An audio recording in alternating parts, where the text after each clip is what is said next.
এবং এর মধ্যে আবার এনসিপি আর জামাত মনে হচ্ছে যেন একটা অশুভ আঘাত এদের মধ্যে হয়ে গেছে বা হবে, দেখতে পাচ্ছেন এগুলো। মানে জামাত যা বলে এনসিপিও তা বলছে, এনসিপি যা বলে জামাতও তাই বলে।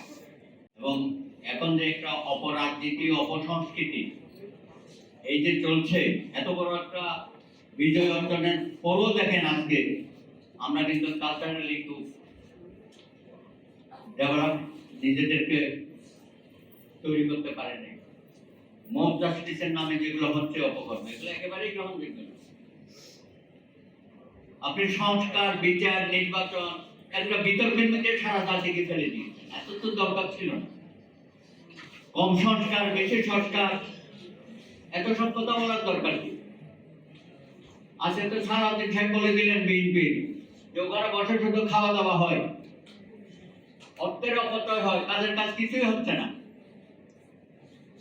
তাহলে বিএনপির মতো একটা রাজনৈতিক দল, দায়িত্বপ্রাপ্ত, ঐক্যমত কমিশনে গত ৩-৪ মাস ধরে যে আলাপ আলোচনা হচ্ছে, তিনিও তো দেখে হতাশ। আদৌ এখানে কিছু হবে কিনা?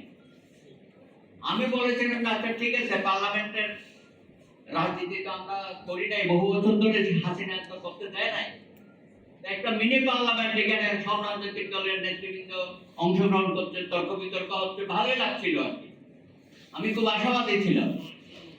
কিন্তু এখন প্রত্যেকটা রাজনৈতিক দল তার অবস্থানে রিজিড হয়ে যাচ্ছে, আপনারা দেখছেন। এবং এর মধ্যে আবার এনসিপি আর জামাত মনে হচ্ছে যেন একটা অশুভ আঘাত এদের মধ্যে হয়ে গেছে বা হবে, দেখতে পাচ্ছেন এগুলো। মানে জামাত যা বলে এনসিপিও তা বলছে, এনসিপি যা বলে জামাতও তাই বলে। এটা তো শুভ লক্ষণ না। আমরা যে পরিবর্তিত পরিস্থিতিতে নতুন বাংলাদেশের আকাঙ্ক্ষা করছি, সেই আকাঙ্ক্ষিত বাংলাদেশ করার ক্ষেত্রে আমরা চেয়েছিলাম মিনিমাম ঐক্যমতের ভিত্তিতে আগামী দিনে আমরা পথ চলব। আর সবকিছু তো তাদের করার কথা। আমরা প্রথম থেকেই বলছি যে ভাই, আপনারা পরিধি এত বড় বলেছেন, এগুলো সব আপনাদের দায়িত্ব না। এগুলো যারা ভবিষ্যতে রাজনৈতিক সরকার আসবে, নির্বাচিত সরকার আসবে, তারা দেখবে, পার্লামেন্ট দেখবে। এখনই কেন এত কথা আপনি বলছেন? যদিও এখন বলতে আজকে রিয়াজ সাহেব যে আমরা এগুলো প্রস্তাবনা দিচ্ছি, এগুলো কিন্তু এই সরকার করবে না, এতদিন পরে এই কথাটা বলছেন আজকে দেখো। তো এই তো শেষ পর্যন্ত জাতীয় সমাজ বুঝে এখনো শেষ হয়, তারও হবে বুঝতে। আমাদের মিজান সাহেব যাচ্ছে, আফিস সাহেব যাচ্ছে, আমরা তো তাদের দিকে তাকিয়ে আছি যে তারা কি রেজাল্ট আনে। তো আশা করি আগামী আলোচনা অনেক হয়েছে, আলোচনা এখন একটু কমিয়ে দেন, মোটামুটি যেসব বিষয়ে ঐক্যমত হয়েছে সেটা জাতিকে জানিয়ে দেন।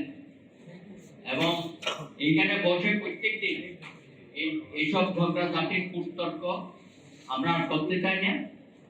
হ্যাঁ, একটা নির্বাচনমুখী জাতিকে, যে লন্ডন বৈঠকের পরে দেশের সারা দেশ কিন্তু শান্ত হয়ে গেছে।